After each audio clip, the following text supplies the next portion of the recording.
cruza también el tema del arte.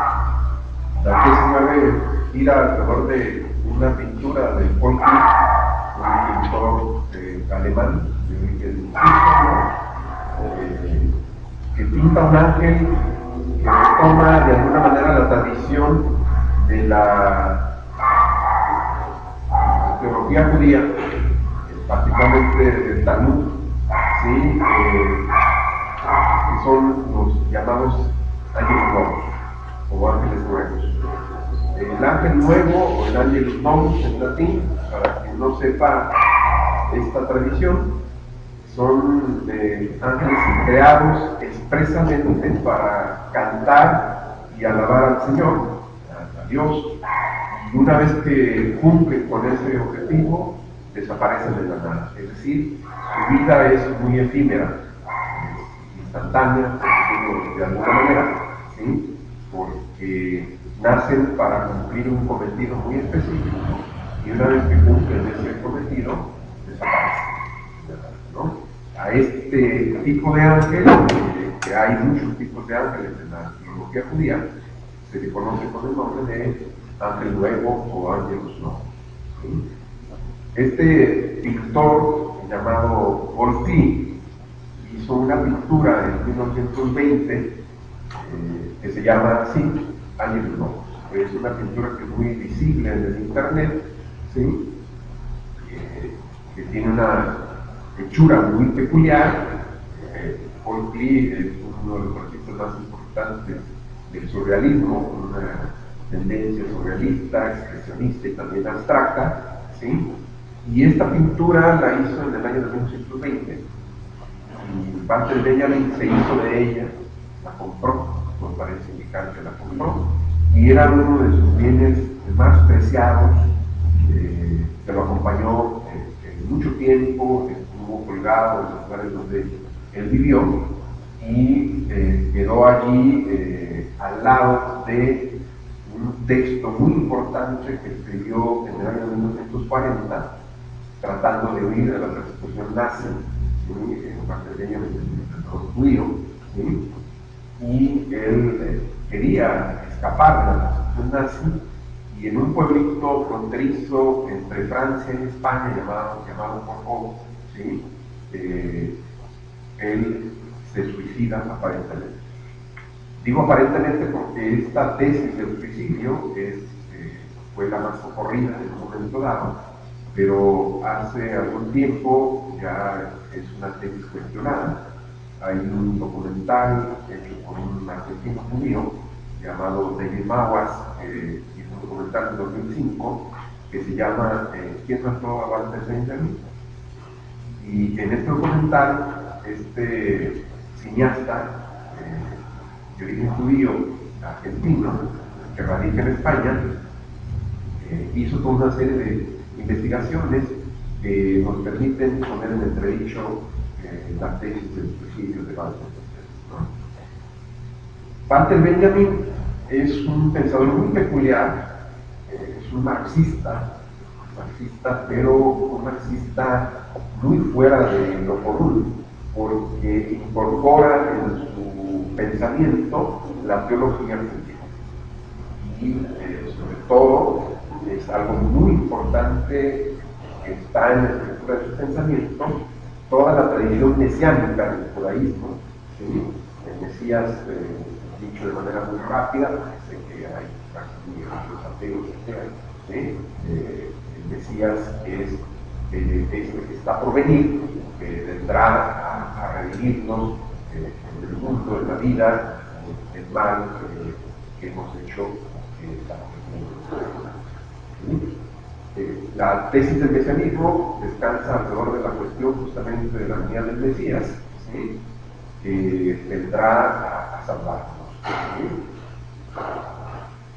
Benjamin escribe este texto último como una herencia política bastante importante, muy problemática, en unas tesis alrededor de la historia, haciendo un pensamiento sobre la historia, que se llaman sobre el concepto de historia.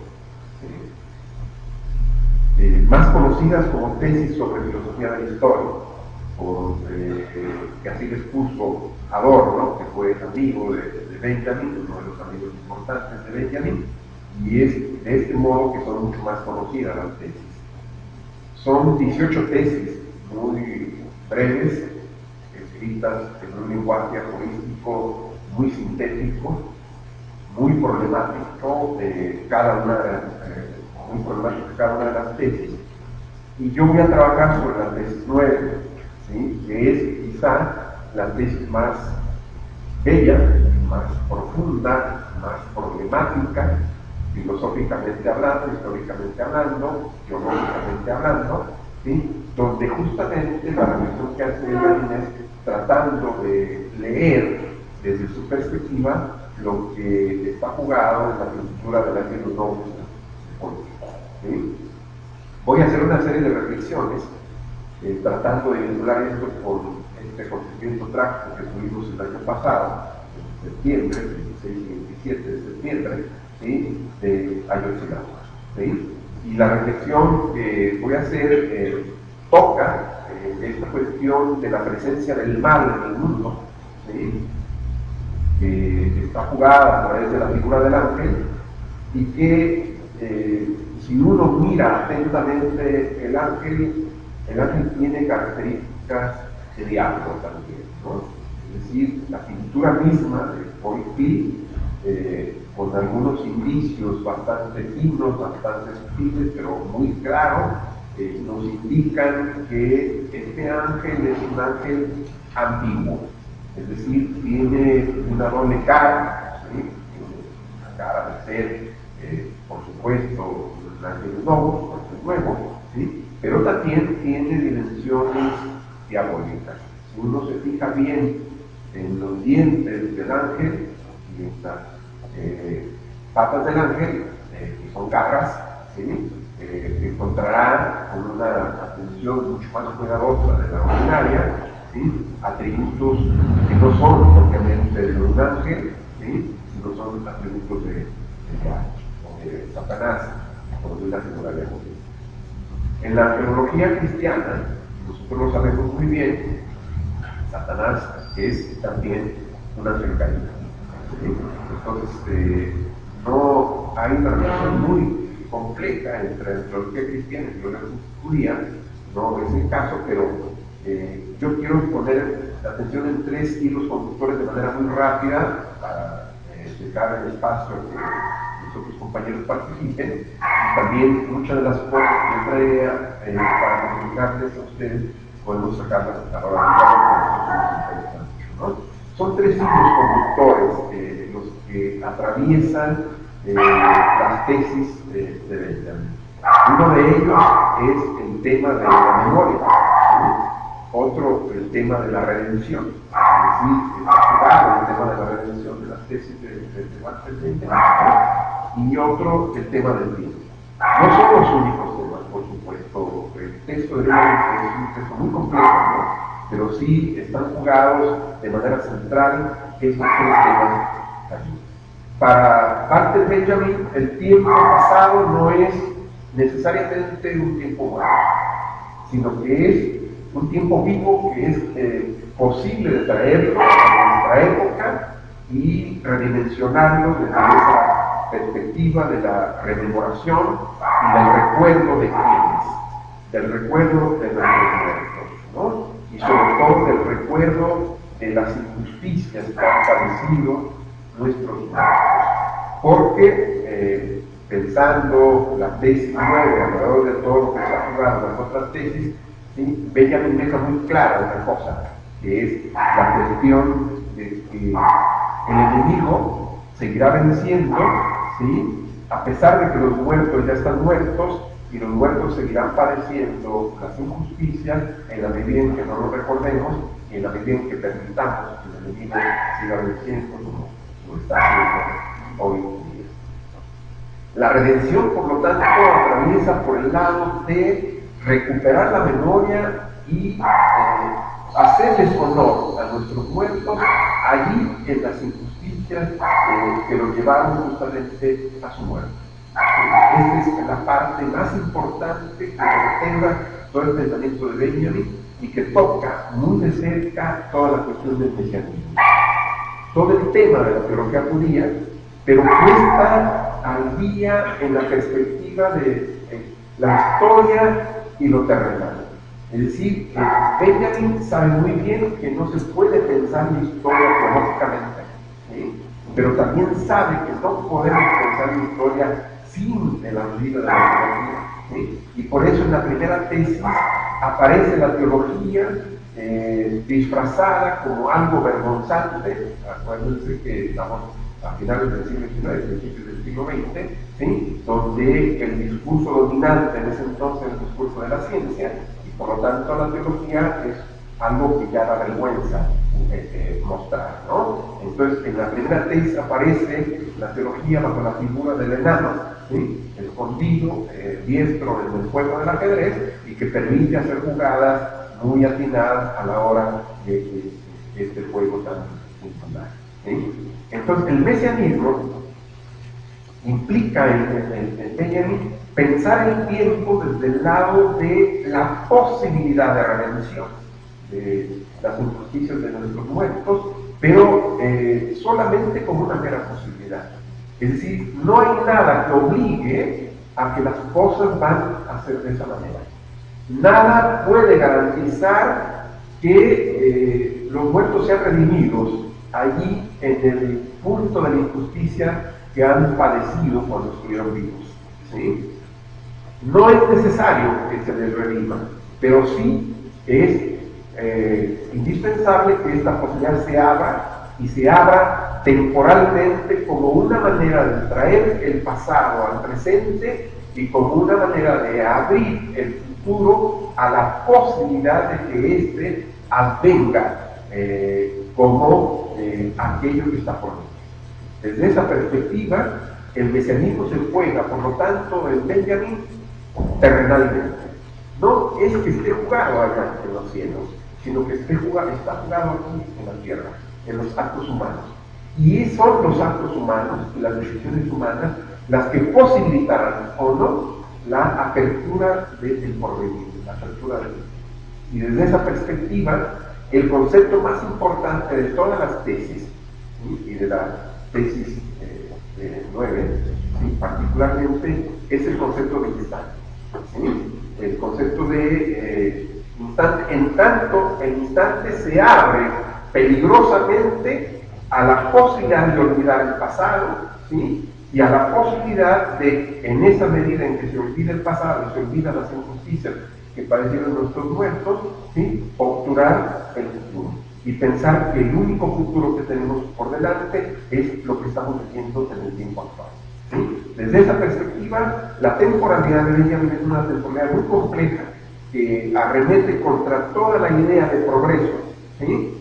Y la idea de revolución en Benjamin es una idea que va directamente ligada a toda la cuestión de la temporalidad, ¿sí? Porque no se trata, en ese sentido Benjamin fue un pensador antimoderno, voy a decirlo así, no se trata de seguir en el camino del progreso, ¿sí?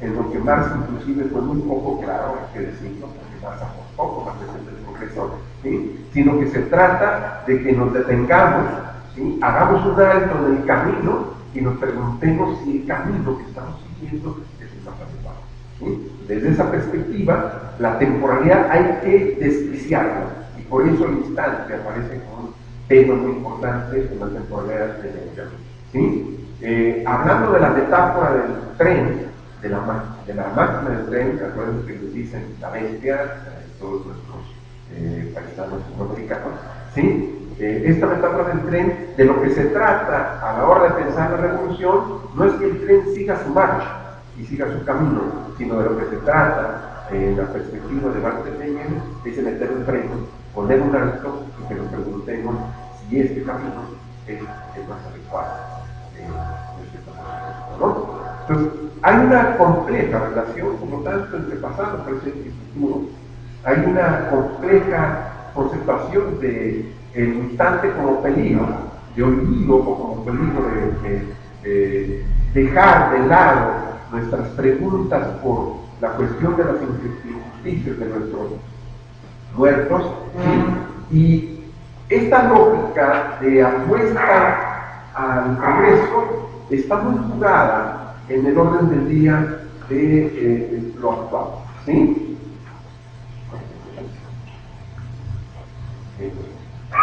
Voy deprisa. Estoy leyendo La Jornada. Ustedes saben que Enrique Peña Nieto estuvo en Estados Unidos, hubo muchas protestas por allá, ¿sí? Y Obama avaló prácticamente la tesis de que estas vidas, pues sí se perdieron, pero pues ya no, ¿sí? Porque toda la lógica del sistema actual mundial, comandado por Estados Unidos, entre otras cosas, es la apuesta por que sigamos en el camino del progreso. Leo la cabeza solamente de la nota y un fragmento pequeño dice: Videgaray y Biden ratifican su decisión de consolidar una frontera común segura, plantean México y Estados Unidos que Norteamérica sea la región más competitiva del mundo. La zona tiene el potencial para convertirse en el epicentro energético, ¿sí?, global, expresa el vicepresidente. Necesitamos que los gobiernos no sean un obstáculo, sino una titular de Hacienda. Dice una nota de Rosa Elvira Vargas, en la jornada de hoy a nivel nacional: los gobiernos de México y Estados Unidos ratificaron este martes su determinación de consolidar una frontera común segura mediante el mejoramiento de la infraestructura, la construcción de instalaciones y la modernización de los puntos de cruce existentes. ¿Y las vidas? Esa es la pregunta. ¿Qué con las vidas? ¿No importa? Lo que importa es seguir en la lógica, ¿no? Me parece que ante todo esto, Benjamin, que le tocó vivir una época muy terrible, la Segunda Guerra Mundial, el ascenso del nazismo, la consolidación del nazismo y después la derrota, por fortuna, ¿sí? Pero hoy el nazismo y el fascismo están al orden del día, inclusive bajo su coartada democrática, ¿sí? Entonces, desde esa perspectiva, el pensamiento de Benjamin es un pensamiento sumamente rico para rescatarse, para tenerlo al día, ¿sí? Y nos sirve mucho de orientación, porque no es cierto que en Benjamin está jugado solamente el pesimismo, ¿sí? Está jugado, pero también está jugado el asunto de que es posible, ¿sí? No es necesario, pero es posible de que el futuro se quede abierto y los descartes dejemos abiertos en la medida en que nosotros seremos capaces de no olvidar a nuestros hijos. Me parece que esto es algo muy importante, ¿sí?, ante situaciones donde se sigue desapareciendo, ¿sí? Hay una nota que hoy aparece en las redes sociales, ¿sí? Desaparece del estudiante del Instituto Politécnico Nacional Luis Daniel García Domínguez desde el 15 de diciembre, ¿no? Es decir, la guerra está declarada, ¿sí? Casi para cerrar, quiero rescatar un pequeño texto de este historiador italiano, Carlo Burgo, que estuvo el fin de año en Guadalajara. Sé que hubo algunos de por aquí que estuvieron ahí, y en una entrevista que le hace la revista Proceso, amanecimos con la mala noticia de la muerte de Luchera, ¿verdad? Los buenos mueren, ¿sí? Y los hijos de puta quedan ahí, y chingando, ¿no? Porque hay muchos intentos para decir esto, pero bueno, no es el caso. Leo solamente el texto, ¿no? O sea, de esta entrevista, dice Carlo Bingo: ahora se puede decir, agrega, es una nota colgada en el portal de Proceso el 24 de diciembre. Esto me parece algo sintomático, ¿sí?, que el uso del terror, ¿sí?, legítimo, comillas, es monopolio del Estado. Y en el caso de México, se ampara en el argumento de la lucha contra el crimen organizado. Esta es la razón que anunció Obama para justificar su apoyo de la tesis oficial de que sí, se murieron, pero no. Esperen, dijo en su momento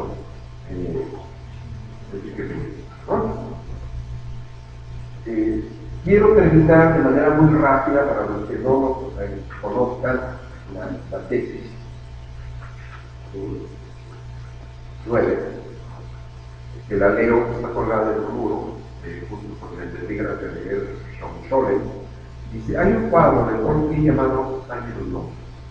En este cuadro se representa un ángel que parece a punto de alejarse de algo a lo que mira fijamente.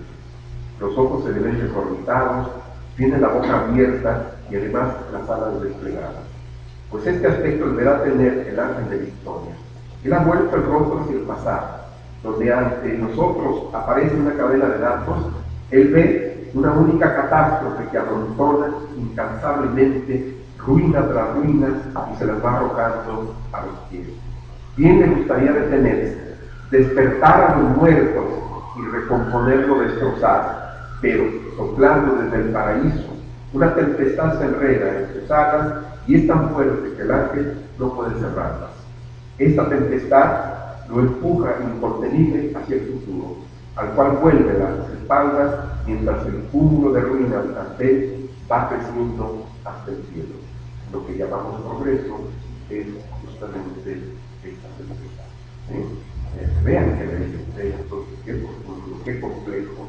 Yo necesitaría, lamentablemente, una hora más, menos, mínimo, para poder desentrañar todo lo que está jugado en esta tesis 9, que es clave desde el punto de vista numérico. Es la número 9. 9 meses se ocupa para que se geste la vida humana. El número 9 en toda la numerología judía es el símbolo de la vida.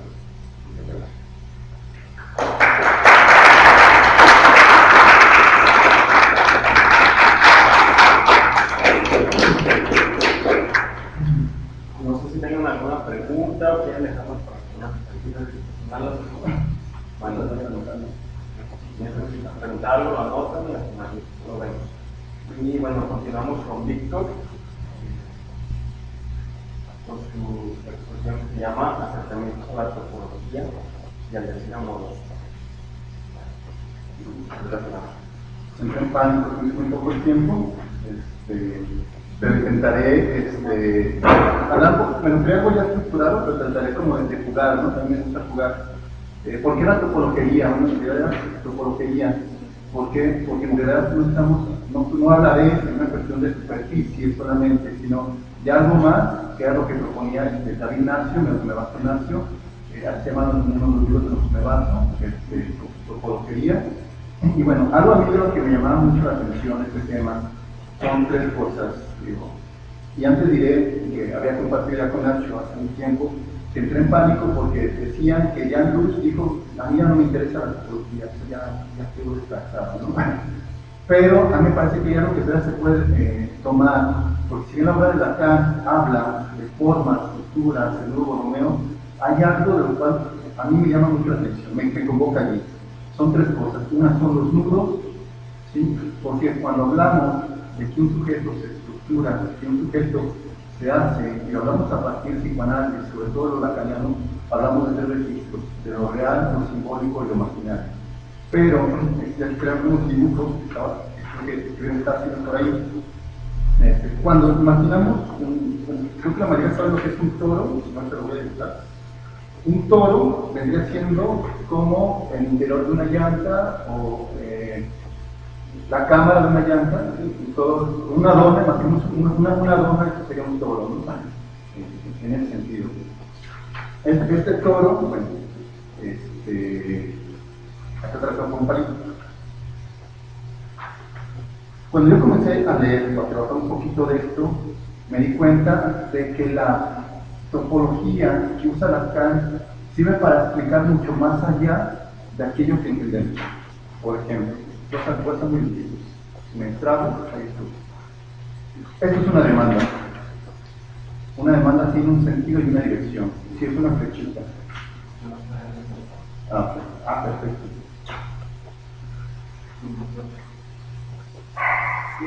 Imaginemos, es una flechita. ¿Se ve? Ok. Esto es una demanda, tiene una dirección. Cuando yo demando algo, lo hago hacia el otro. ¿Sí? Toda demanda está dirigida hacia un otro. Pero ¿quién es ese otro? En el toro, lo que propone Nacio es que estas demandas van en círculos. se repite una y otra y otra y otra y otra vez. Comúnmente no sale el sujeto. Cuando yo me voy a brincar de todo lo que traigo para poder tratar de avanzarlo. Cuando yo elegí el tema del discurso amoroso, ¿no? Cuando alguien se dice, te amo, ¿qué es lo que sucede? Se está demandando al otro, pero está demandando a partir de lo interno, a partir de la necesidad propia, a partir del discurso, la demanda retorna hacia el sujeto. Yo traía una comparación, ¿no? Porque eso hay relaciones que se vuelven codependientes, o dependientes, o llámese de determinada forma. ¿Por qué se repite constantemente una y otra y otra y otra vez lo mismo? La manera de amar, la forma de elegir, la situación del sujeto. A mí me llama mucha atención las posiciones, porque el toro puede ser representado, voy a tardar más en hacer los dibujitos, mediante una recta llamada X, Y, Z. No sé si recuerdan que conocemos el plano cartesiano, X, Y, entonces Z es aquella línea que nos permite pensar en tercera dimensión. Entonces un toro puede ser dibujado matemáticamente, ¿sí? En tercera dimensión. Así voy con esto. Cuando dice, bueno, ¿qué posición tienes frente a? A mí me llama mucho la atención esto. ¿Qué posición tienes frente a tu vida, frente a un duelo, frente al amor, frente a tu pareja? ¿Qué posición tienes? Me parece que esta palabra es algo que a mí me ha estado convocando aquí para decir, bueno, ¿qué posición tengo yo frente a lo que me convoca? Inclusive yo con este tema, ¿no? ¿Qué posición tengo yo frente a este tema que me hace intentar decir algo que sí me pone un poquito nervioso porque quisiera decirlo todo de golpe, pero no voy a apoyar en nada? Bueno, en la topología, no sé. Estos son los círculos. ¿Estamos de acuerdo? ¿Por qué son los círculos?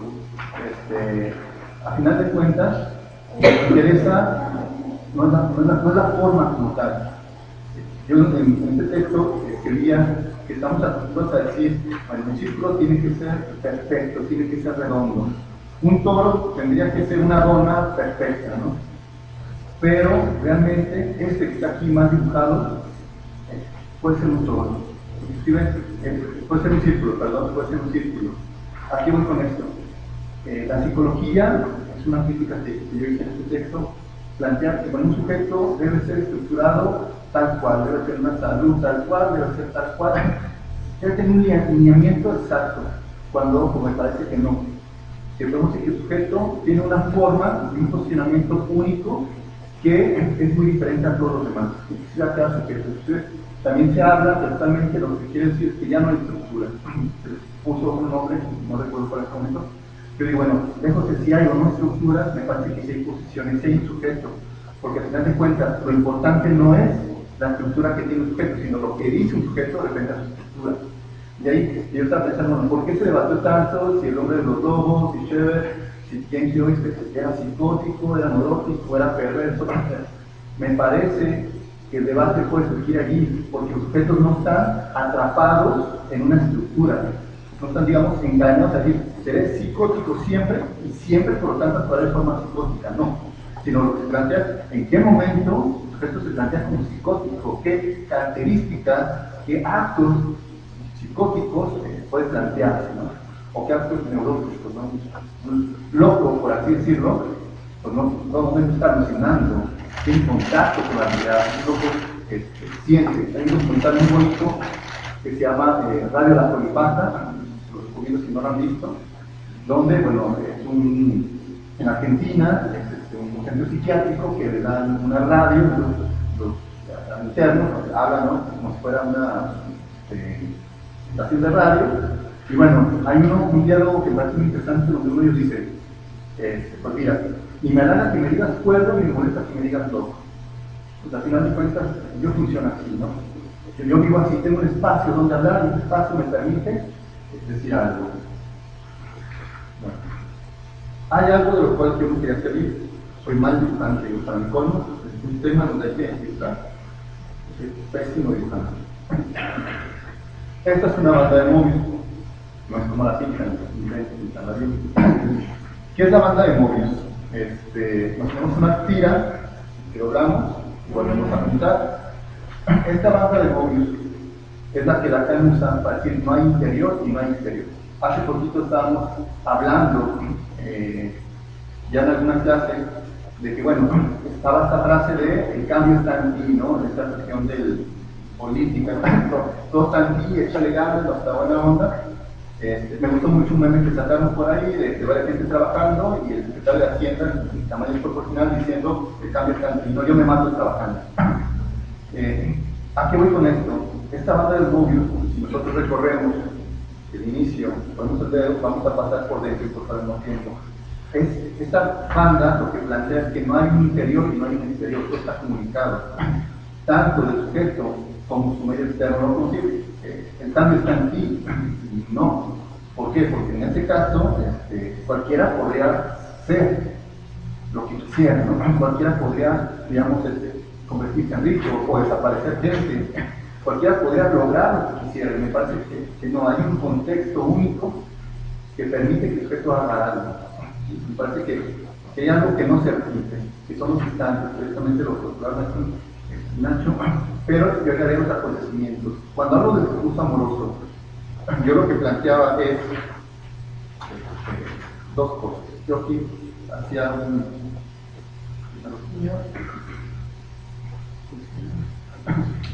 yo hablaba de cuatro. Si bien acá hablaba de que en la relación de análisis hay tres, y en el nudo borromeo hay tres: real, simbólico, imaginario, y puede haber cuatro el síntoma, y puede haber cinco, y una serie de nudos infinitos. Yo lo que quería que pensáramos hoy es banda de Mobius. Aquí puse ese uno, ¿no? El sujeto que dice, el sujeto del discurso, es el sujeto que dice algo. Curiosamente me llama mucho la atención los agujeros. En la banda de Mobius tenemos dos agujeros, ¿sí? Los agujeros que son, y me voy a tratar de dar por hecho una explicación. Un toro, esta donita, si le hacemos un agujero y sacamos su interior hacia el exterior, formamos lo que es una botella de Klein. No lo voy a desarrollar aquí, muy complicado también. Esta botella de Klein, imaginemos que es un huevo que está conectado a sí mismo, ¿no? Que está conectado al interior y exterior.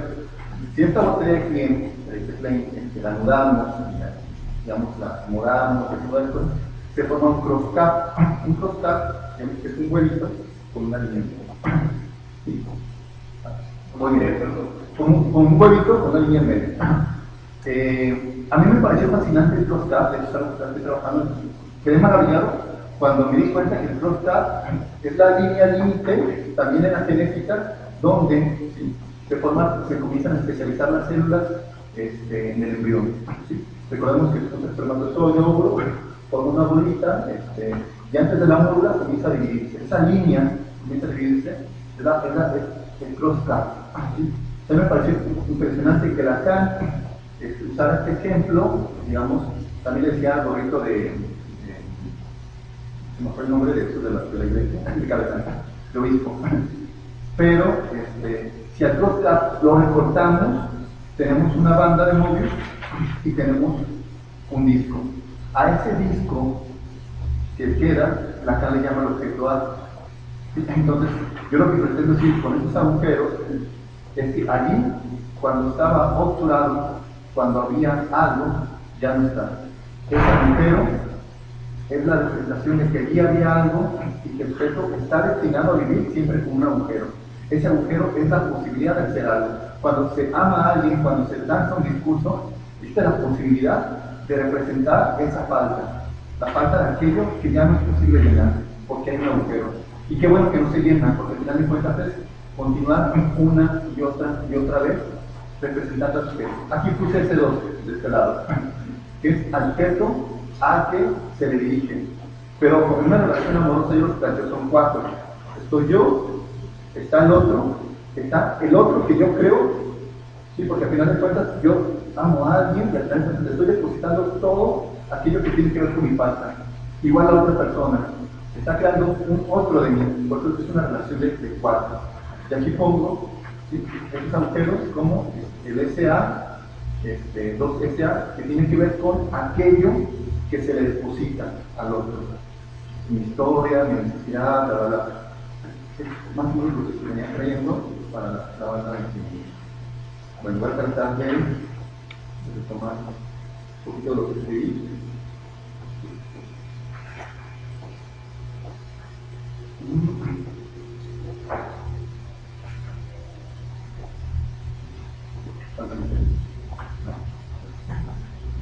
Bueno, voy a leer un poquito, ya está.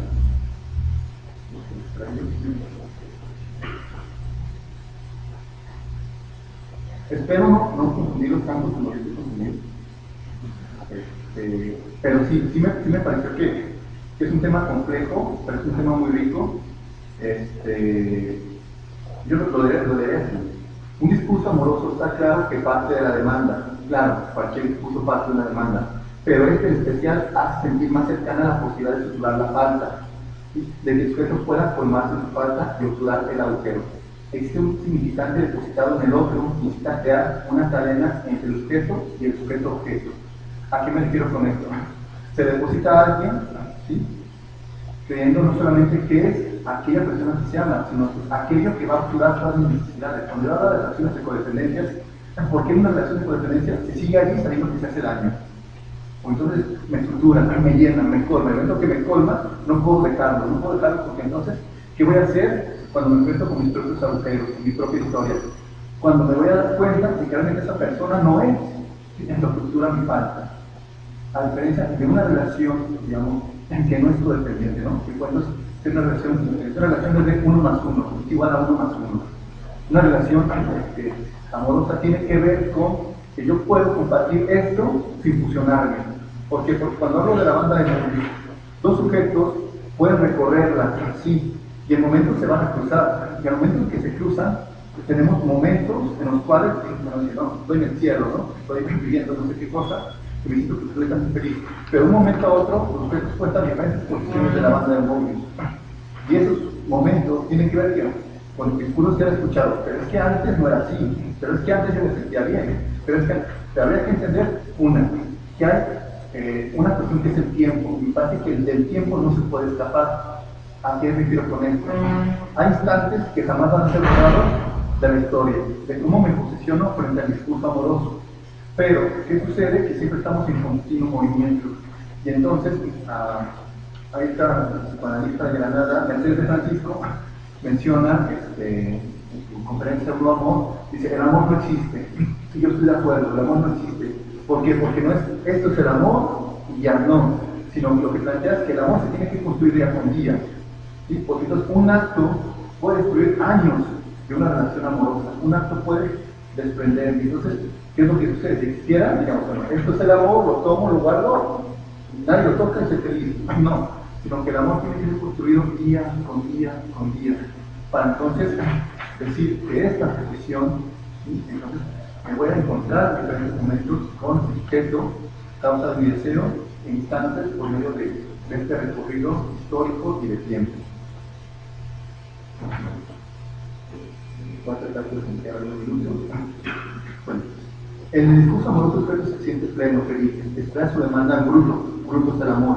Es la energía que al deseo le da competencia para tener una relación amorosa con un hombre. Pero un sujeto está atrapado en sí mismo. Lo que ve afuera son representaciones de lo interior. Lo que Lacan demostró es que no existe un interior y un exterior, exhibidos o separados. Uno no puede cambiar sin el otro. Hay una simultaneidad en sus movimientos.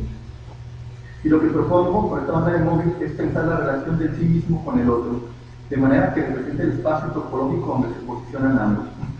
¿Cuál es el espacio antropológico más amoroso que tenemos? Es el cuerpo. Así, tanto así que palabras, digamos, que se pueden decirle a alguien, a su pareja, impactan en el cuerpo, ¿no? La clásica de maripositas, o me pongo nervioso, qué sé yo, pero digamos, la figura más importante, lo del detalle, todo esto es el cuerpo. Parece que es algo muy importante. Por eso, cuando hablo de que esto puede ser un círculo, ¿sí? ¿Qué es un cuerpo? Es una pregunta muy compleja. Un cuerpo es un lugar donde puedo relacionarme con el otro, con el mundo, pero va más allá de un simple órgano. No es solamente la cuestión de decir, Tengo un cuerpo y por hecho de tener un cuerpo ya tengo un cuerpo, no. Al momento que se habla, esto es un cuerpo, es en lo que estoy dando cuenta de mí, que me hago consciente y puedo hacer reflexión de mi cuerpo, puedo hacer algo más con mi cuerpo. Bueno.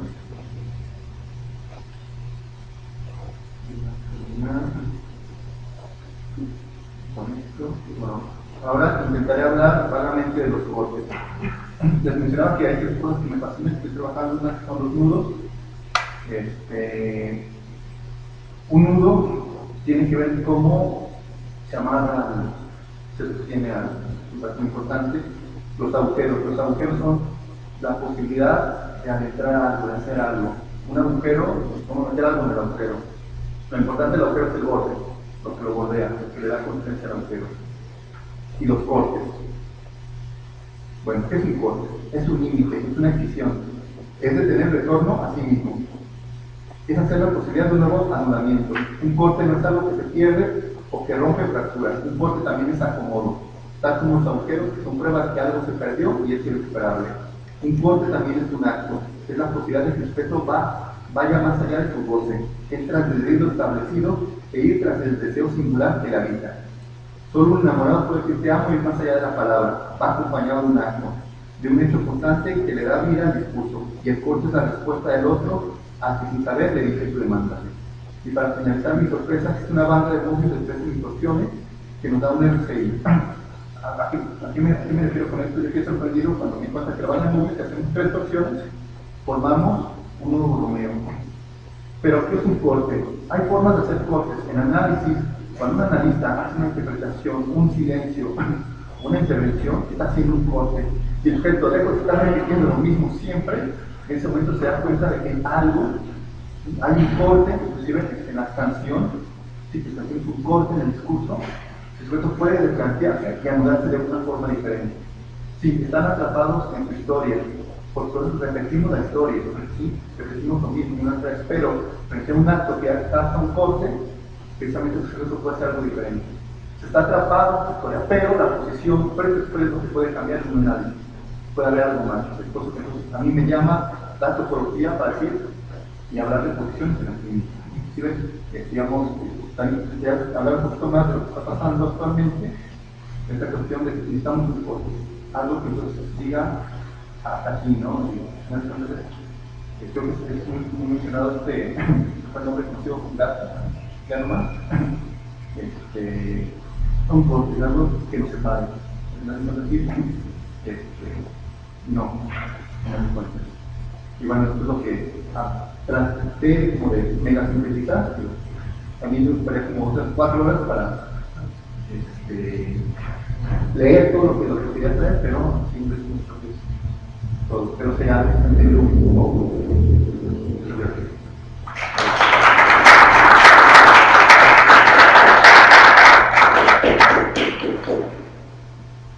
Igual para él también dejamos las preguntas al final, y pasamos a la tercera exposición que tenía Esteban.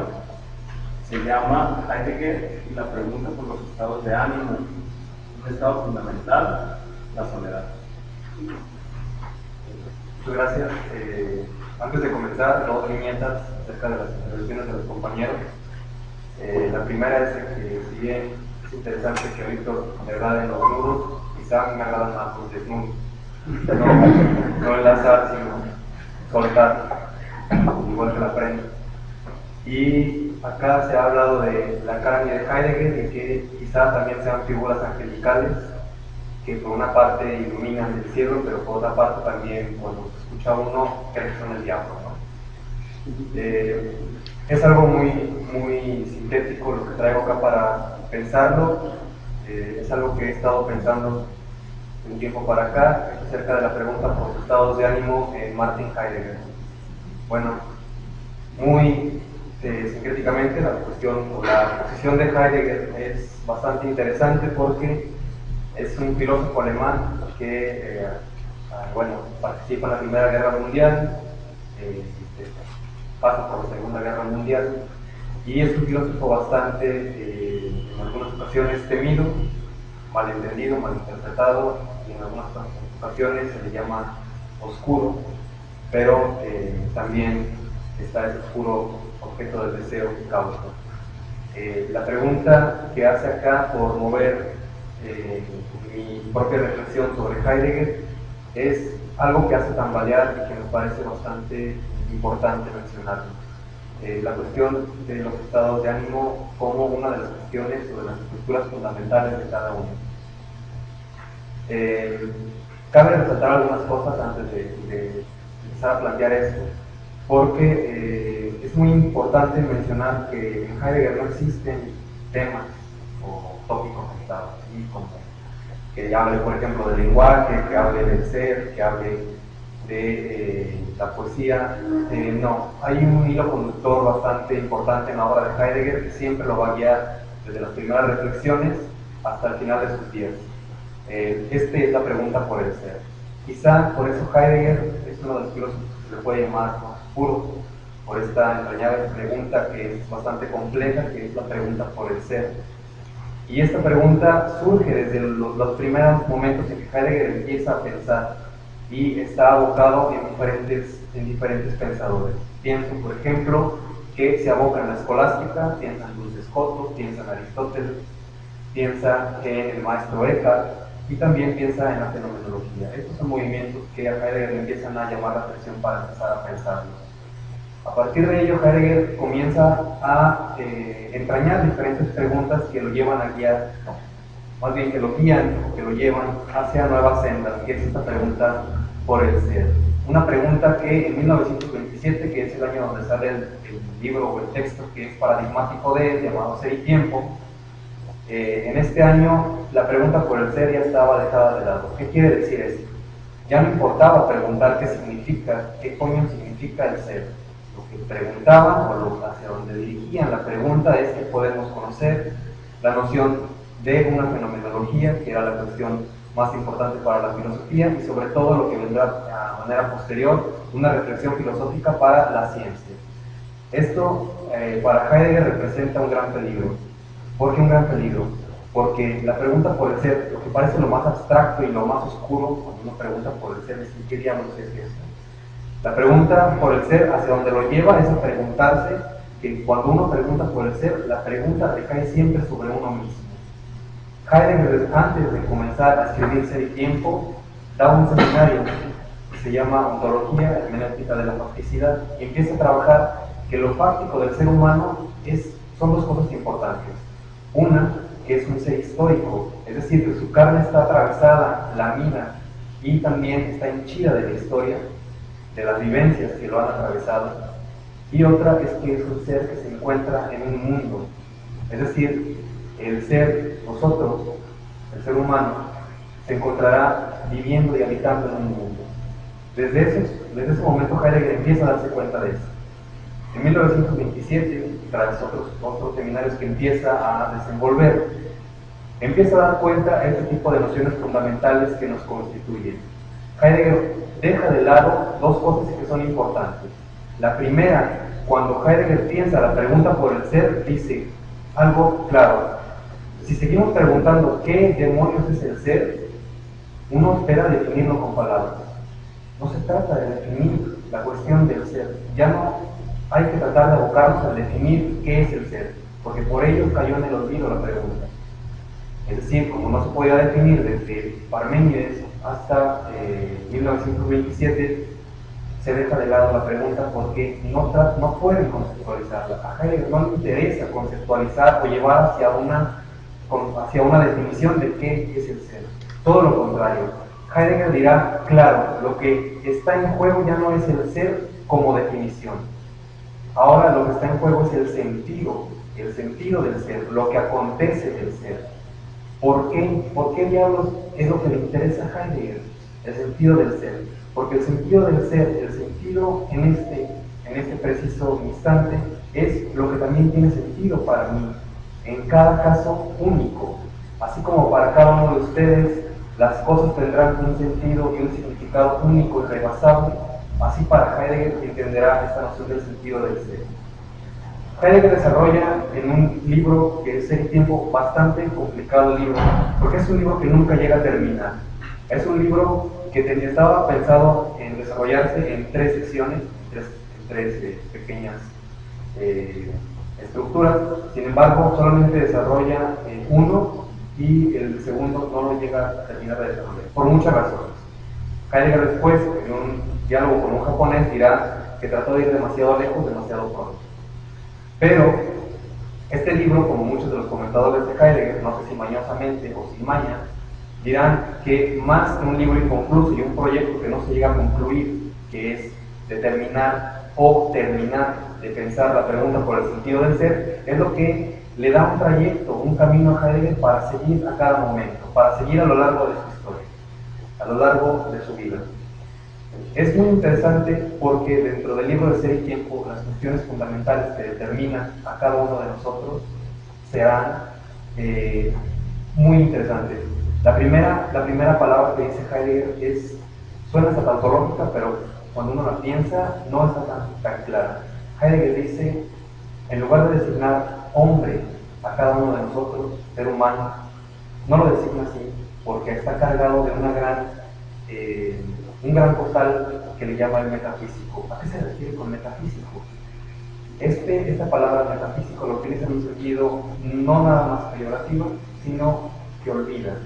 La metafísica para Heidegger es que entiende el pensamiento que ha llegado hasta él, entiende al hombre como un animal racional. Un animal racional es un animal que tiene diferencia de los otros animales porque tiene la razón. La razón se convierte en un núcleo que es muy importante para toda la tradición filosófica y empieza a definir a la razón, al yo, como lo más importante y deja de pensar al hombre. ¿Por qué? Porque yo soy yo. Es decir, nadie se va a preguntar por mí, porque yo soy yo y yo no me parezco a nadie. En este sentido, lo que Heidegger trata de poner en juego es algo muy radical. Dirá que el ser humano ya no lo llama así, le llamará Dasein, que son 2 palabras alemanas. Da significa ahí o presente, y Sein significa ser. Un ser ahí. ¿Dónde? En el mundo.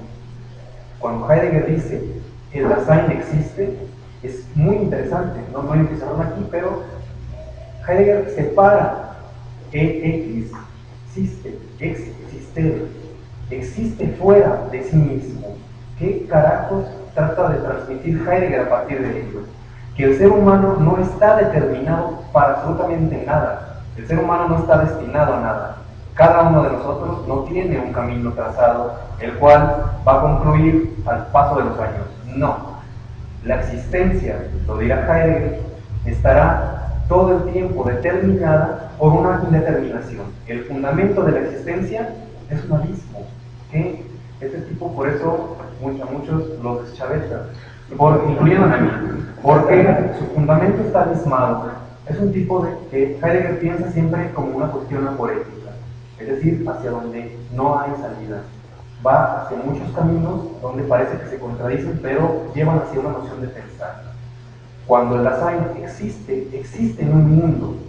¿Qué diablos existe en el mundo?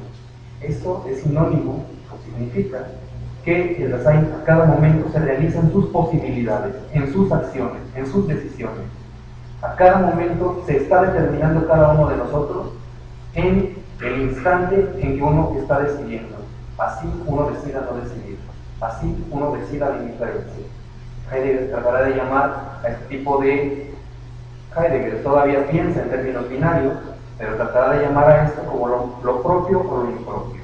Lo propio o lo auténtico es aquello en lo cual nosotros decimos, sí, yo estoy decidiendo lo que quiero hacer de mi vida, lo que quiero hacer de esto.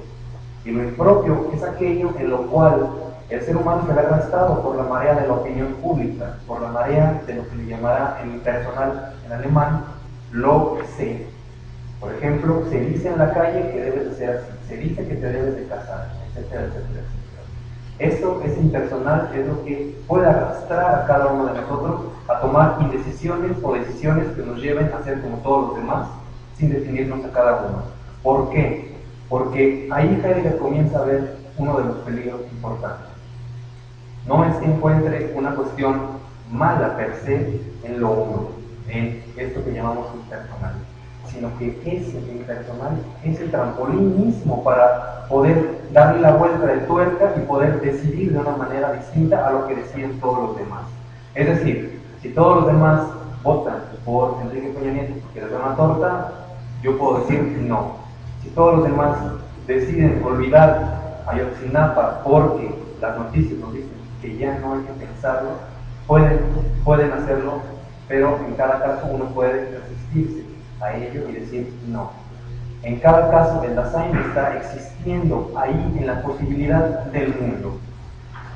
El mundo es una de las estructuras que definen al Dasein. Es interesante porque es una estructura, no es una determinación. Claro, posibilita al Dasein hacerse, pero no está, en este sentido lo podemos llamar cristalizado, es decir, como nos lo dicen hasta las biografías cuando uno compra en la papelería que dice que el ser humano nace, que se reproduce y se muere. Es decir, uno puede estar ahí en la definición radical a cada momento. Otra de las estructuras interesantes que llamará Heidegger es la comprensión. Cuando llama la palabra comprensión, en español no tenemos otra palabra, creo, para lo que Heidegger trata de llamar en alemán. Porque la comprensión no es una comprensión de lo teórico o de las cosas que se encuentran en los libros solamente por leerlas, no es una erudición por ser erudito. La comprensión tendrá que ver con una comprensión de las cosas porque ahí mismo yo me comprendo. Es decir, en el sentido en que yo comprendo que este maldito libro de filosofía que compro, que clono, lo que sea, en ese sentido también me comprendo a mí mismo. ¿Por qué? Porque en ello hay un sentido. En cada una de las cosas que hacemos o dejamos de hacer existe un sentido. Las cosas del mundo tienen que ver conmigo. Sí, claro, Lacan ya había propuesto una dilución entre interior y exterior, pero Heidegger desde antes ya había propuesto que no existe una afuera y una adentro. ¿Por qué? Porque cuando dice que el ser humano existe, ahí es lo más radical. Existe fuera. No existe desde mi yo interior, desde mi ángel interior o mi niño interior que queda en un caldo de pollo. No, el ser humano existe desde fuera siempre afuera, nunca la determinación propia. La tercera determinación que llamará Heidegger es primero voy a otro, el habla, el discurso. Heidegger hablará que en el discurso cada uno también está definiéndose. Cuando uno habla sobre las cosas, de las cosas, con las cosas, uno también empieza a definirse a sí mismo. Ahí está una estructura que nos define a nosotros. ¿Por qué? Porque hablamos de lo ya comprendido. Si me doy a entender, cuando alguien comprende algo, cuando alguien encuentra sentido hacia una cosa, está la palabra también para decirlo. Aunque la palabra no es suficiente. Uno no puede hablar de la totalidad de sus pasiones. La otra que Heidegger empezará a pensar y que esto desestabiliza toda la noción de la filosofía es sobre la afectividad, sobre los estados de ánimo. Heidegger dirá todo el momento que el ser humano, el Dasein, se encuentra siempre en un temple anímico, así sea la indiferencia, pero siempre estará en un temple anímico. Los templos anímicos nos ayudan a comprender las cosas. Los templos anímicos nos ayudan hacia la apertura de las propias cosas. ¿Por qué? Porque las cosas no están justificadas. Es decir, las cosas no son para algo determinado. Si fueran así, ahí está la cuestión del sentido del ser. Si un libro fuera simplemente para leer, o si un zapato simplemente fuera para caminar, la mamá no nos meterá el cheque en la cabeza. ¿Por qué? Porque encuentran el sentido para las cosas de cada una de ellas.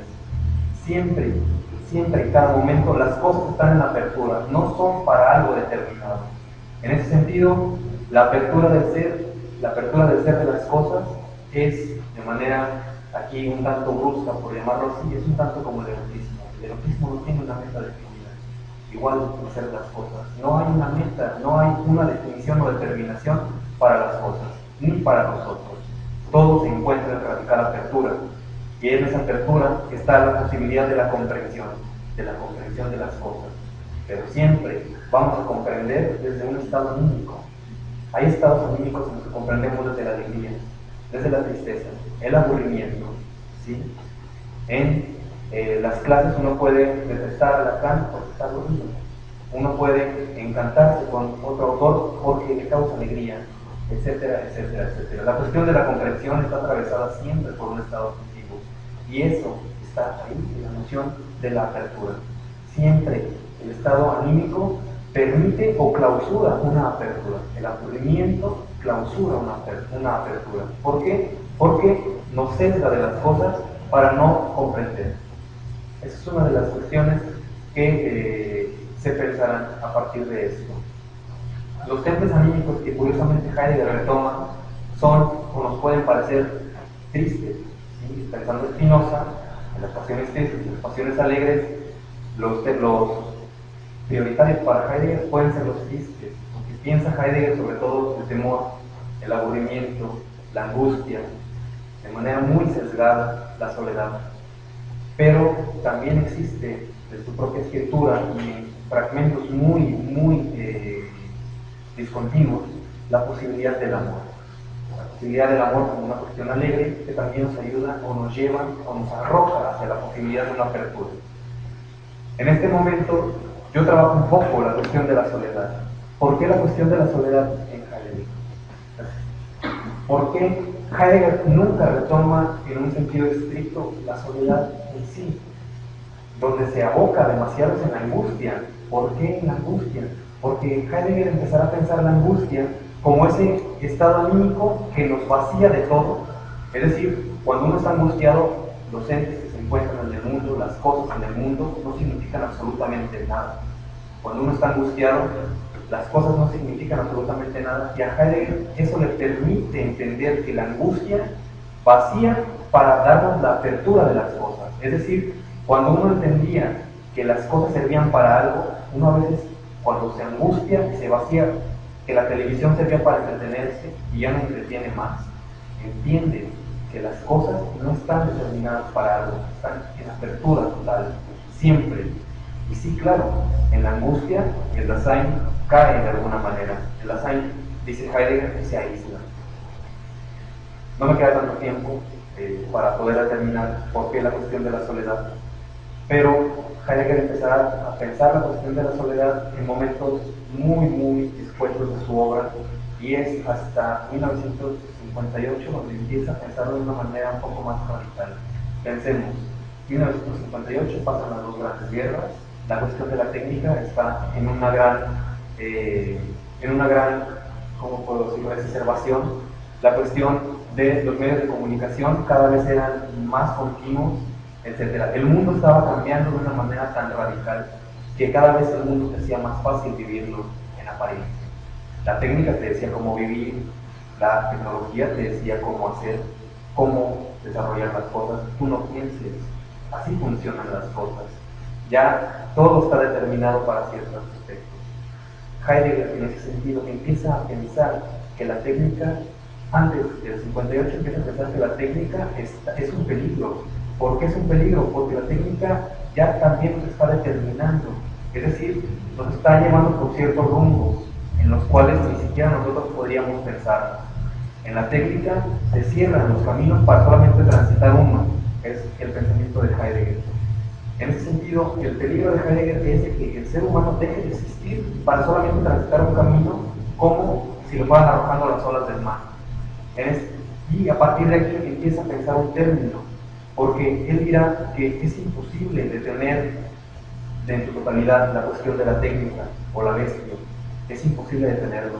Sin embargo, no porque exista la imposibilidad de frenar los avances de la técnica incesantes, no porque sea imposible frenar los acontecimientos que surgen por parte de las cuestiones científicas, porque no son malas en ese sentido, pero no se tienen que determinar.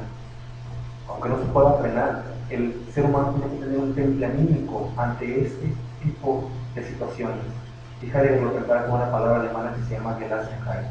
En español la conocemos un poco como serenidad, o a los Beatles, dejarlo ser.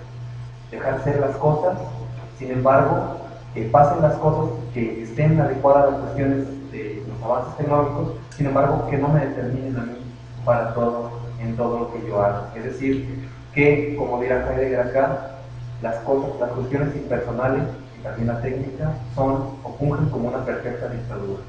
Uno no puede determinarse por una perfecta dictadura, sino también tener esa noción de poder claro, estar al tanto de que acontecen cuestiones científicas, pero no dejarse llevar por ellas y aún así seguir estando en las posibilidades de apertura en el mundo. La Gelasian High entraña en cierta medida una cuestión de soledad, porque en la serenidad, en la soledad, lo que uno hace es, cuando tiene el mundo demasiado cerca, no puede verlo en su totalidad.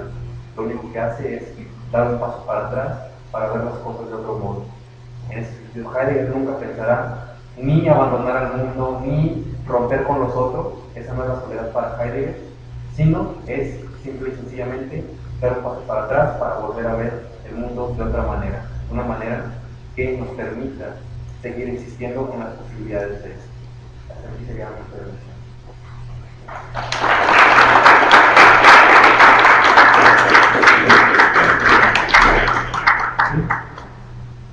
Bueno, pues quien tenga preguntas, lo manda y ya, a ver a qué nos dice.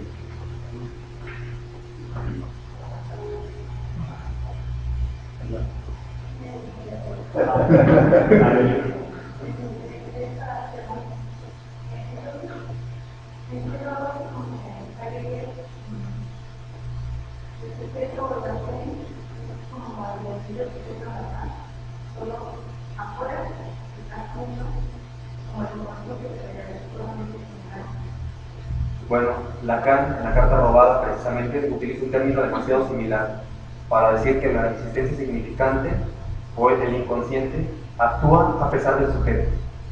Cuando Lacan dice que el sujeto E con K, bueno, es un poco sutil, pero de otra manera, el sujeto E, K, existe con K y lo pone con guión.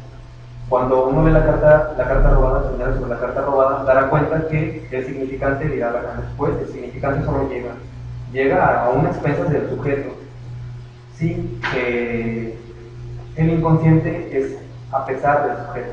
O sea, el sujeto no es el dueño de su casa, el sujeto no es el dueño o aquel que dice yo puedo determinar eso. Y en ese sentido, en Heidegger sí está una noción en la cual se determina siempre desde fuera, porque el sujeto no puede no estar en un mundo, no, aún así esté aislado, aún así esté sin amigos y aún así sea forever alone.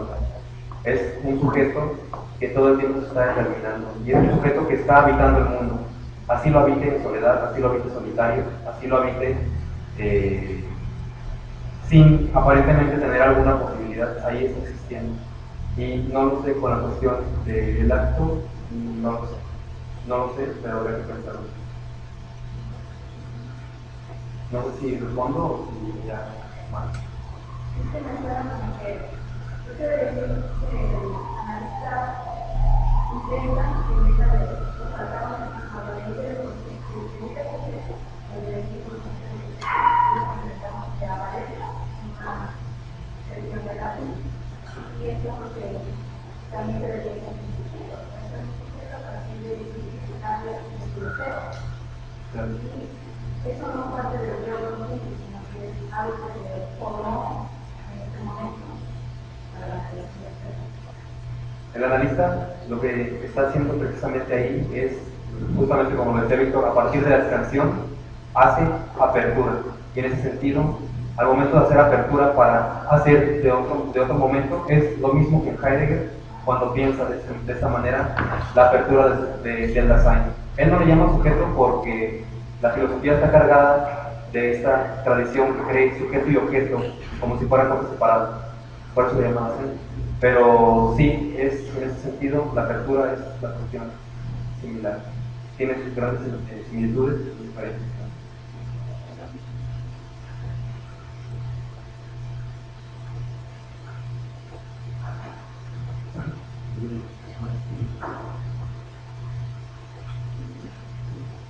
Yo quiero comentar algo para creo que Heidegger ya lo había mencionado, esta cuestión de con los medios, bueno, no tal cual, pero sí con los medios que tenemos actualmente, desaparece la cercanía de la lejanía. ¿Cómo pensar en dar un paso atrás cuando todo está cerca y está lejos a la vez? Bueno, Goethe también ya había pensado eso.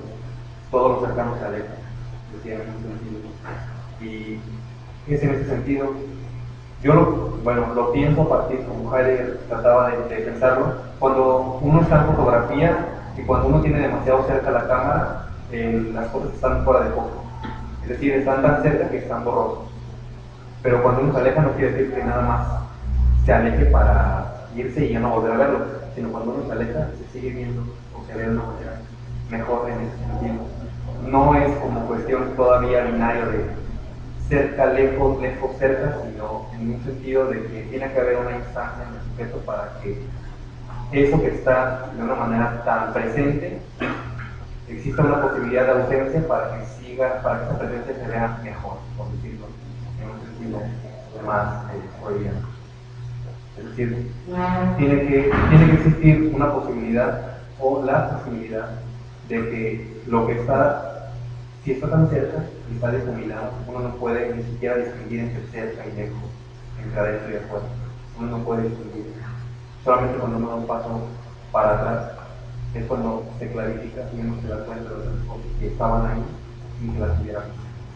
Es en ese sentido en el que se trata de trabajar.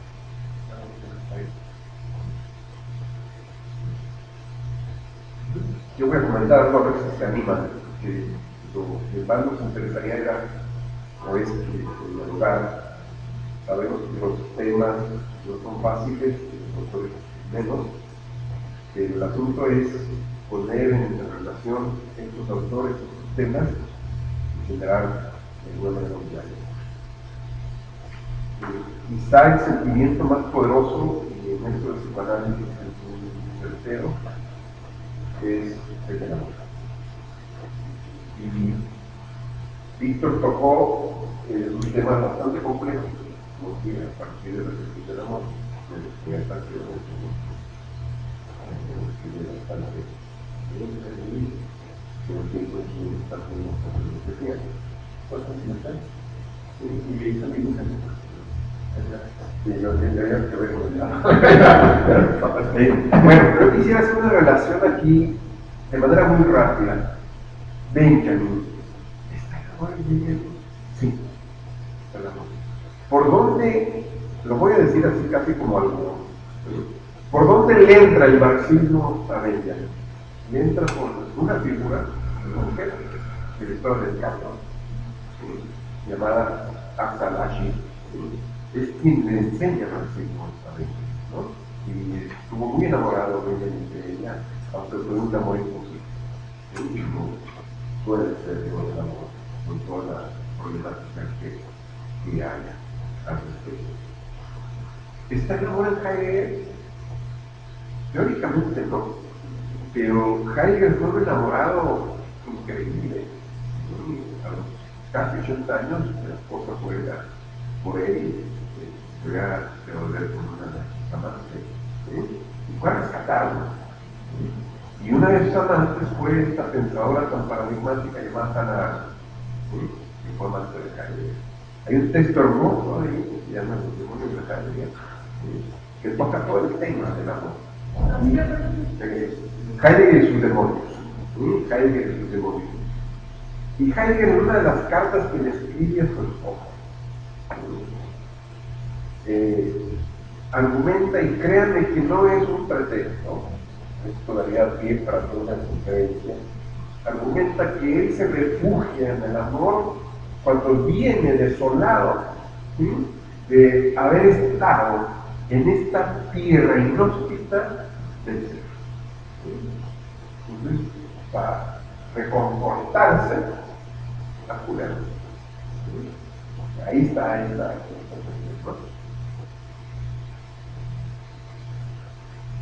¿Qué es lo que está jugado en el mundo de ahora? Dicho de manera rápida. Quizá lo que más estaría en primer plano, yo quise jugarlo con el cambio del título, ¿no? Que hice en este juego de palabras de Ayotzinapa igual a que a lo real de la muerte, del mal que está en la cultura. Yo creo que el gran tema de lo de Ayotzinapa es la técnica. No es que se quemaron con llanto y los hicieron del encuentro. Todo parece indicar que fue en hornos crematorios del ejército privado, con la misma eficiencia técnica que le hicieron los nazis en la Segunda Guerra Mundial. Y entonces lo que está en primer plano en el mundo contemporáneo, culturalmente hablando, no es el tema del amor, es el tema del amor. Y en eso seguimos siendo nazis. En un texto, ¿no? Entonces, que otros vengan, vistos desde la topología, con Lacan, como decía también,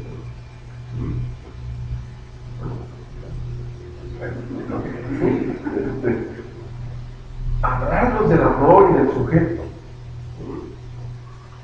Esteban, dicho entre paréntesis, muy contento, muy orgulloso, Esteban es de la tercera generación de la especialidad en química hispánica, por la casa, la redundancia lacaniana, virtudes actualmente importantes de la especialidad, y ya no depende de la red analítica, que ya desapareció, pues es política, de filosofía, ¿sí? Que vengan a pensar el tema de los sentimientos, de la afectividad, de la apertura, nos lleva al tema del amor. ¿Qué es lo que quería Benjamin? Con esto cierra. Posibilita la redención para que de esta manera, ¿sí?, traigamos al presente aquellos amores que no fueron posibles. Así lo dice Benjamin en las películas. El tema del amor también está presente. Es un tema que podría dar para mucho, lástima que siempre el tiempo está limitado. Pero a mí me da mucho gusto que acá en Analco, hace 2 años después, se exportó por acá por cuestiones técnicas también, ¿sí? Se genere un espacio de pensamiento alterno que no se está generando, lamentablemente, quiero decirlo, en la universidad, y particularmente en la Universidad de Guadalajara. Dejo esto como tema provocador, que el pensamiento se esté gestando marginalmente en otros espacios y no en el espacio universitario, da mucho que decir. ¿Con esto? Preguntas, comentarios. Tengo una pregunta para el maestro Ignacio. En cuestión acerca que mencionaba la lectura de Benjamin, que es el estándar, y que pone algo peligroso para olvidar el pasado. E incluso, bueno, también poniendo en medio lo que es el progreso. Pero yo te puedo hacer algo para que tú olvides todo esto, acabo que ya se perdió, ya se fue. Y yo pienso también de esta manera como los medios de comunicación no solamente dejan de hablar acerca de este acontecimiento, sino también cómo te ofrecen, te seducen y ofrecen también una tentación para poder olvidar el pasado, porque esto de Ayotzinapa que roza mucho incluso hasta con lo de 68, es muy similar, incluso me viene hasta la mente este meme de primero pienso, luego me matan. Y que incluso ya es algo peligroso ya pensar. Pero bueno, en esta cuestión no creo que sea peligroso pensar lo peligroso, porque peligroso es el instante. Y mi pregunta vendría siendo esto: ¿qué otros medios se puede utilizar desde Walter Benjamin para olvidar el pasado? Ay, bueno, yo acabo de leer este texto, son 500 páginas, este texto del año pasado, de un argentino que se ocupa mucho de ella, se llama Ricardo Porter. Los que están en el Facebook, comparten conmigo el Facebook, muchos de aquí, y el texto se llama La travesía del abismo, propósito de abismos, ¿no? Modernidad de Walter Benjamin. Y lo que deja claro este autor, siguiendo a Benjamin, es que el gran problema del progreso no son sus fallas, sino sus aciertos. Este es el tema. Y Heidegger, cuando plantea todo el tema de la técnica, dice, y es muy radical ahí, insisto aquí, que esto tendría que ser desarrollado en escenarios más detenidos, que la técnica y la ciencia no son otra cosa más que la coronación de la metafísica. ¿Por qué? Porque lo que hacen la técnica y la ciencia es presentificar el ente, entificar el ser y absolutizar.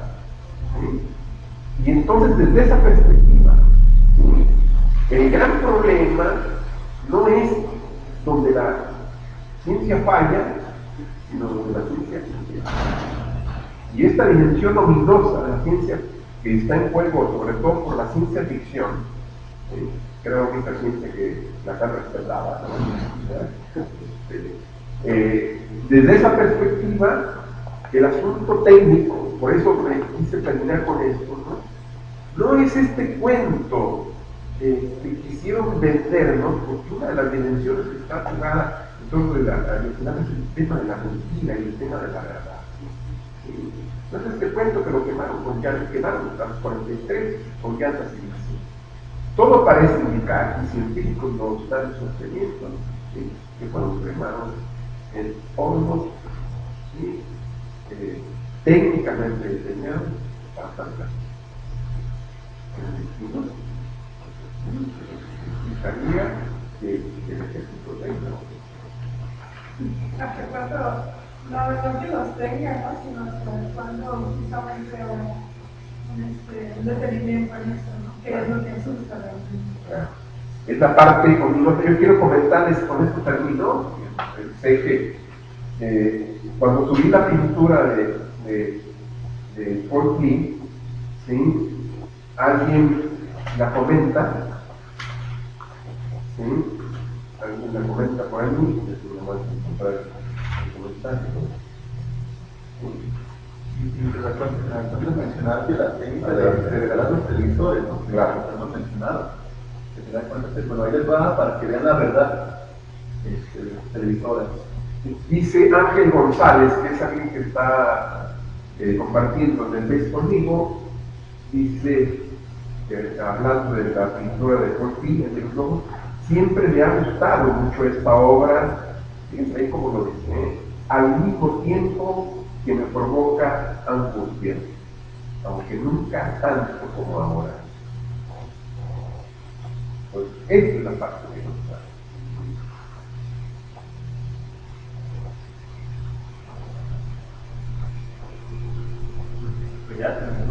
Yo tengo un comentario que igual no sé qué tanto tiene que ver con eso que decías de pensar la historia no teológicamente, sino con la ayuda de la teología.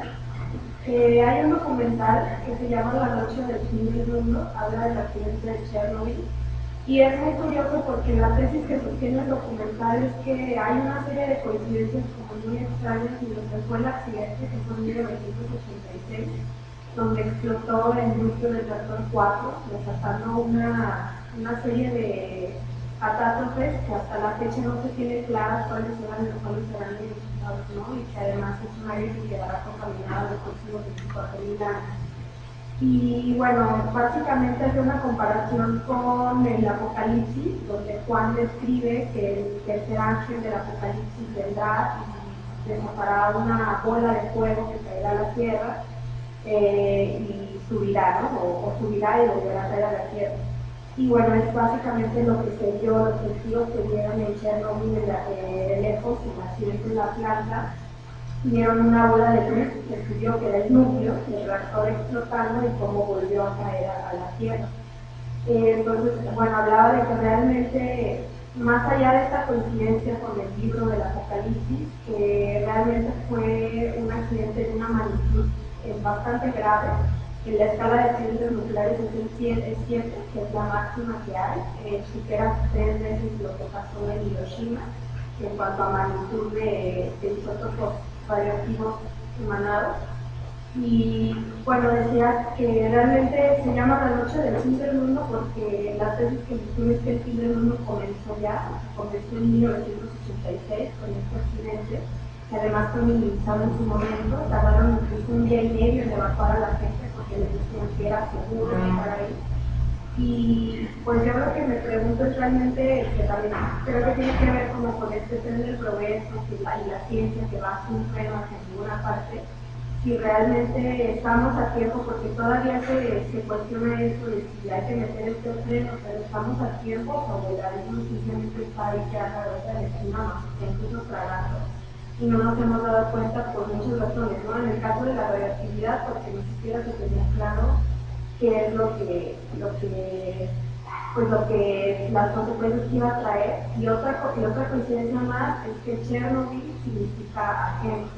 y Ajenjo es el nombre que le dieron a la estrella esta que iba a explotar, de contaminar las aguas, de contaminar el aire, etc. Entonces, pues como a pesar de todo lo que el tiempo que ha pasado ya, y que no se, parece que no hay tampoco como mucha información sobre el tema, realmente es algo que pues fue de impacto para el mundo entero. Incluso además en esa parte de no olvidar, bueno, fueron 70,000 hombres los que fueron enviados pues prácticamente a morir, a tratar de apagar el reactor porque era un incendio incontenible y la única manera era pues echar bono, echar materiales que podían controlar esta situación, pero estos hombres murieron en días, incluso meses y con consecuencias terribles para su cuerpo, con los órganos deshechos, y bueno, vienen sus nombres en el documental, pero al final son hombres que héroes anónimos de alguna manera de la Unión Soviética que algunos conscientemente pues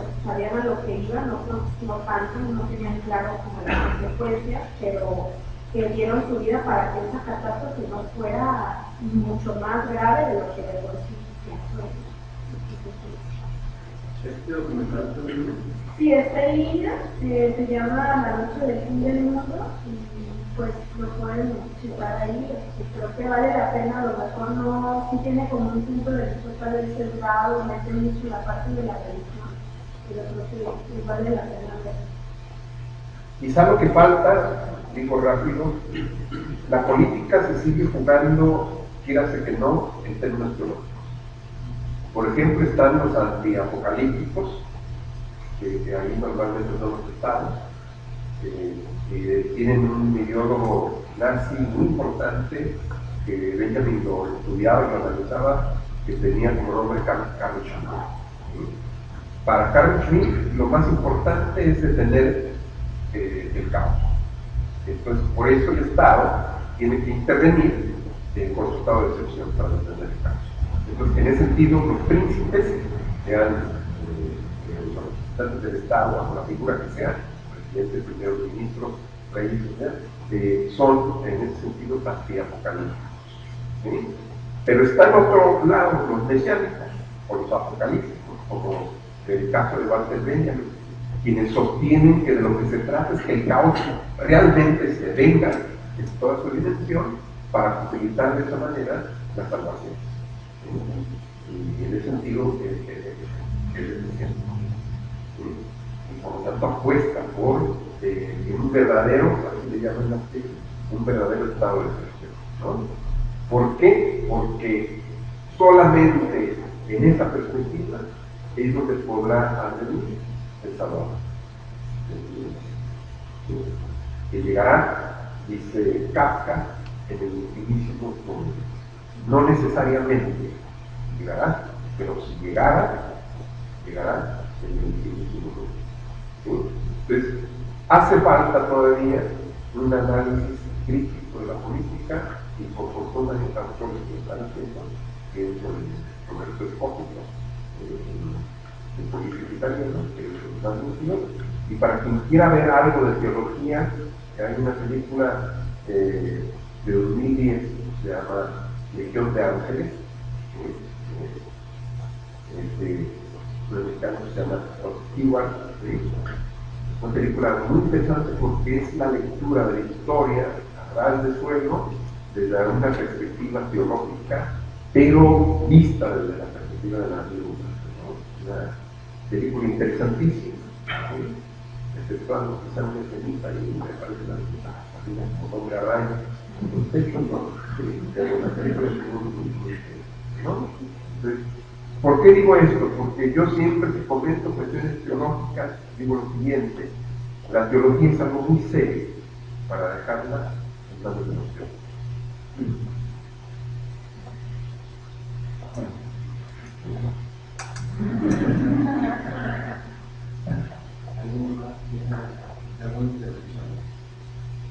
Yo quisiera también hacer una pregunta. Hablando concretamente en el instante, o sea, Abraham ya llega después del liceo o del Mosaic, tiene ese instante en donde da un paso hacia atrás y voltea para observar si decide pertenecer al uno o realmente volver a pensar las cosas. O sea, ¿qué tan peligroso es dar ese paso hacia atrás, pues? O sea, porque en ese paso donde tú volteas y ves tu entorno, analizas tu entorno, bueno, no sé si me explico, pues, pueden suceder muchas cosas, pues, ¿qué tan peligroso es dar ese paso hacia atrás o realmente pertenecer al mundo? Muchísimo. Sí. Bueno, la posibilidad de las hay, como lo dirá Heidegger, siempre está en sus manos. Él decide en cada momento si la toma o la deja, si él es fiel consigo mismo o si es un canalla consigo mismo. Es decir, si a pesar de dar un paso para atrás y ve cómo está y sigue posicionándose o haciéndose el oxiso, él mismo está decidiendo ser un canalla. Las dos tienen consecuencias: vivir como un canalla o vivir quizá en soledad, pero de una manera auténtica, por llamarlo de ese sentido, o de una manera en la cual está siendo fiel consigo mismo. No fiel con los demás, sino fiel consigo en el mundo en el que está viviendo. Sí es peligroso. Es peligroso porque entraña a veces rupturas con otros, rupturas con las formas que normalmente son para vivir el mundo, ¿no? Lo más cotidiano de vivir el mundo, como ir a un estadio de fútbol, etcétera. Y muchas veces puede romper con eso. No es necesario, pero puede romper con este tipo de cuestiones. Y sí, son consecuencias que Heidegger dice aquí una cita sobre la angustia. Ahorita lo que lo menciona es la angustia aísla al Dasein y su más propio estar en el mundo, que en cuanto a comprensor se proyecta esencialmente en posibilidades. Yo me pregunto si al estar en soledad también el Dasein no somos, si no el sentido, si me parece que también puede ser una consecuencia y habrá que asumirlo. Cualquiera de las dos cuestiones hay que asumirlo, me parece, o hacerlo o no. El instante siempre para Benjamin está en chido el peligro. No hay manera de escapar. El mal siempre está presente.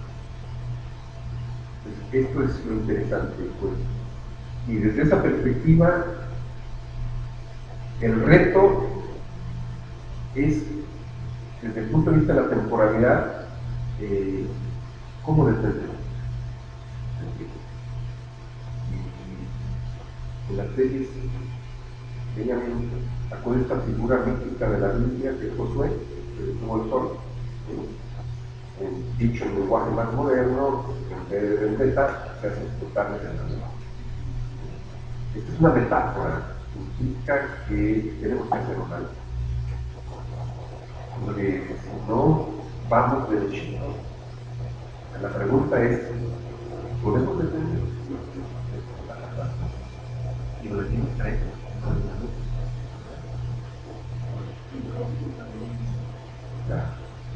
Esa película, o hacer un corte, que es a lo que invitaba Víctor, ¿no?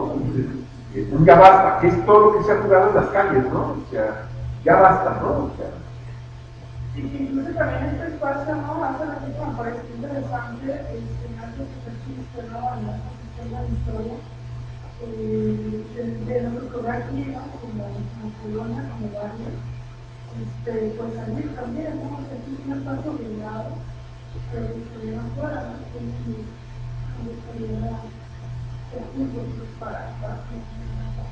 yo lo siento por los perros, pero una de las mantas que hicieron en Estados Unidos con las protestas contra Peña Nieto era poner a Peña Nieto como un perrito al servicio de los batallones. Se queda Chihuahua. Pero bueno, otra vez de manera no hay un destino afuera. Que es un dentro y un afuera. Sí, claro, pero también podría ser una apertura, ¿no? A lo que menciona. De hecho, ahorita que mencionabas, yo pensaría que si lo de Ayotzinapa no fuera que estoy muchos días un paso atrás y de ahí decidir con tanto tiempo que se han vuelto canallas. Porque al final de cuentas lo que mencionaba de los televisores tiene que ver con que aquí no pasa nada. Pasa esto, pasa el televisor. Entonces, viste algo que no quería que vieras por error, me equivoqué, y entonces explotó algo que no quería que explotara. ¿Cómo lo remedio? Bueno, vienen elecciones, viene campaña, tengo que dar esto, con los impuestos compro esto y te lo doy. Bueno, entonces subo los impuestos y entonces subo cada vez más, y entonces va a ser imposible que tú puedas comprar esto, pero eso es obsequio para que veas que yo soy bien buena onda. Y entonces vuélvete canalla contigo, porque no necesitas pensar, no necesitas vivir, no necesitas ser, simplemente te doy un aparato, que la modernidad de tecnología, tu reto, te va a ayudar a que ibas precisamente, como mencionaba Pablo Neruda. Pablo Neruda me preguntaba ¿por qué acá en China fuman opio, ¿no? Dice, yo fumé opio, me sentí mal, me dio la cabeza, me dio una cruda, me sentí horrible. Y entonces los jóvenes que dicen, que no tenemos televisión, no tenemos esto, no tenemos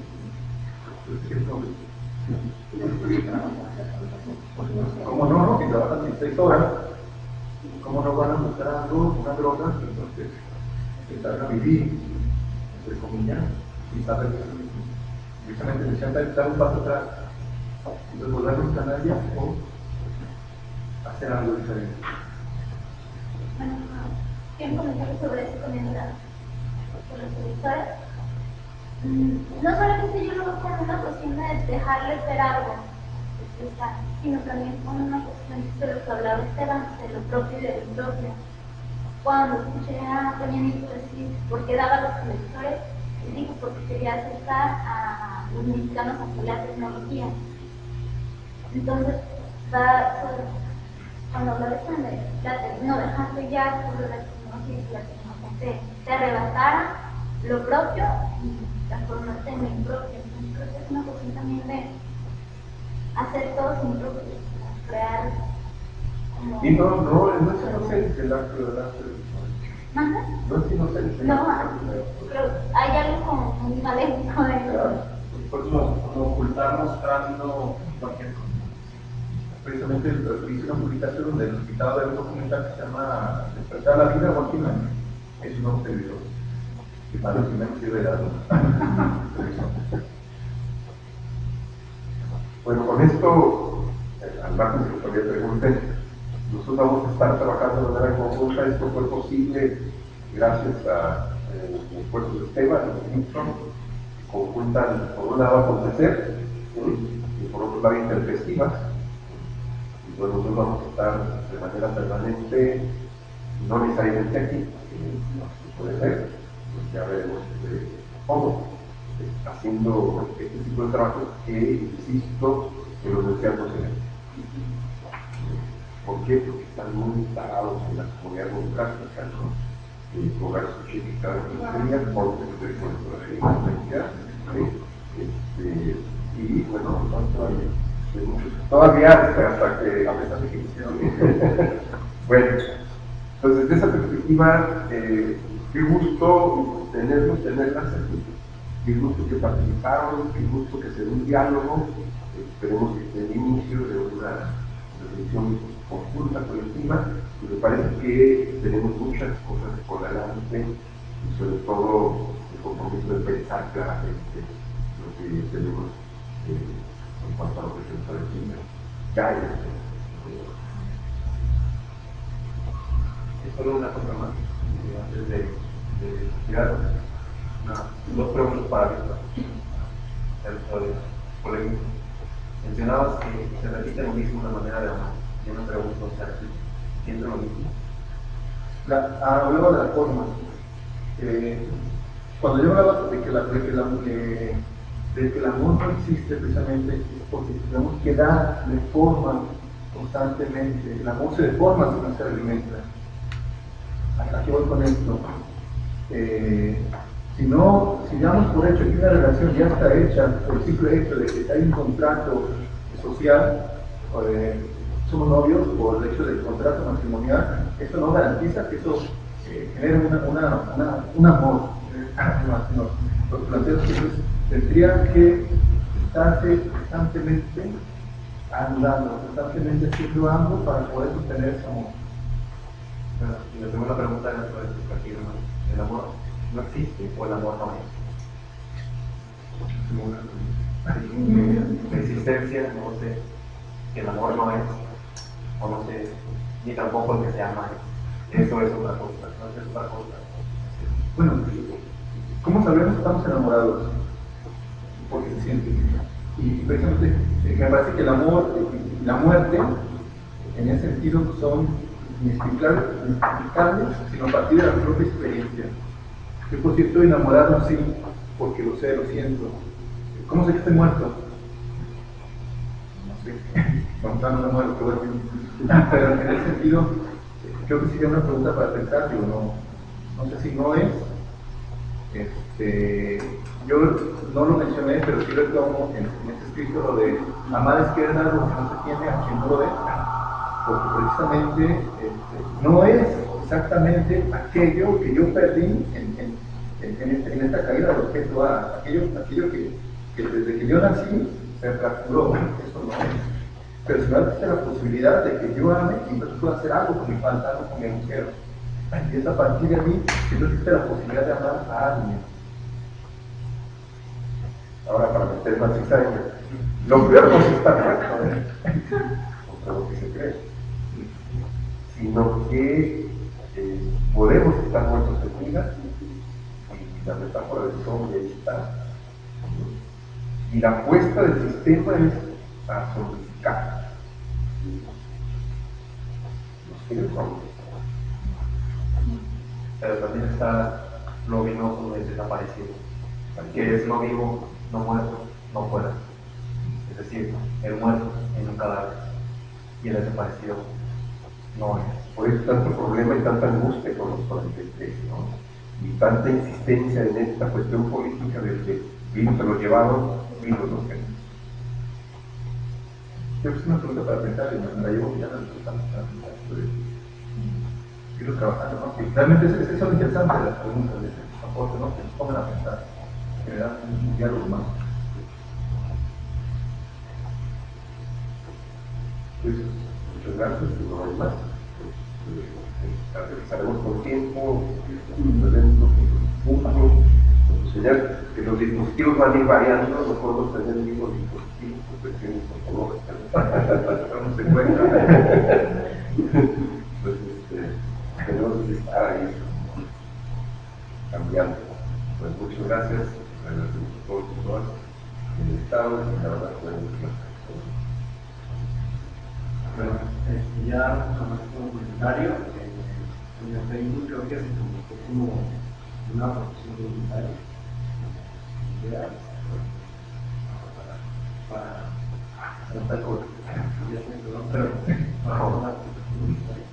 Eso el favor no era el cabrón, ¿no? Cabrón está en otro. Ponemos una pregunta más que ver con el espacio, no tiene que ver con lo que estaban hablando del nombre de la revista, ya con lo que yo estaba buscando. Pero no quiere ser la revista, ¿no? Bueno, la revista Festivos es una revista que es independiente de filosofía, psicoanálisis y cultura. Ya salió en 2013 el primer número y ha estado detenido, pero no benjaminianamente. Su progreso ha estado detenido no como lo dice Benjamin, sino su cuestiones burocráticas, la cual hay que registrarla y casi tenemos la totalidad del registro para que salga el número 2. Ya está conformado el número 2 de la revista, solamente falta imprimirse y publicar. Y por lo cual también hemos hecho desde antes seminarios para poder presentarlo. Y también los días lunes a las 10 de la noche está un programa de radio que tiene un neuromólogo, antropológico, es radio perspectiva, sobre filosofía, psicoanálisis y cultura, y todos los lunes a las 10 de la noche en radionotis.com. Mis compañeros son los que más están, que ahorita no tanto, estoy en Guanajuato como estudiante, pero ellos son los que tienen el programa lunes tras lunes y llevan siempre un tema actual y diferente para pensar. Y acontecer es una propuesta de poder tener espacios como este, juntarnos, invitar y desarrollar nuestros programas, ¿no? La apuesta a cuestiones paralímpicos es hacia los que están. Todos están grupos, cosas. ¿Quién diga, no quiero hablar de esto, quiero proponer esto, quiero compartir esto?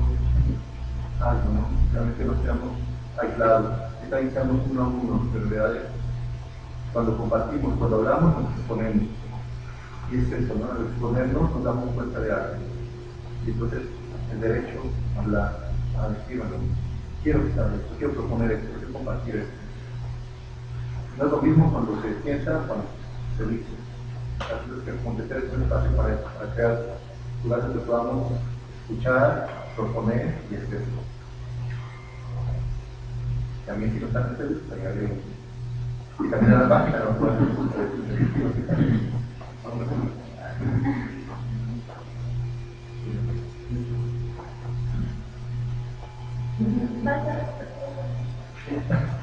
Pues gracias.